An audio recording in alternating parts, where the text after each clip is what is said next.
নমস্কার বন্ধুরা, আজকে নিয়ে চলে এসেছি লাউ চিংড়ি বানানো হবে। আর লাউ চিংড়ি বানানোর জন্য দেখে নাও কত বড় একটা ফ্রেশ টাটকা লাউ নিয়ে এসেছি।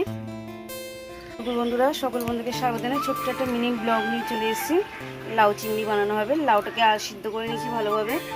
চিংড়ি মাছগুলোকে ছাড়িয়ে রেখে দিচ্ছি। আর এখানে আছে জিরে, আদা আর শুকনো লঙ্কা পেস্ট করে নিয়েছি। আর ফোড়নের জন্য দেখে নাও শুকনো লঙ্কা, তেজপাতা আর সাদা জিরে ফোড়ন দিয়ে প্রথমে ভেজে নেবো। তারপরে সবটাকে ছাড়বো। পেঁয়াজের চিংড়ি মাছটা আমি একসাথেই ভেজে নেবো।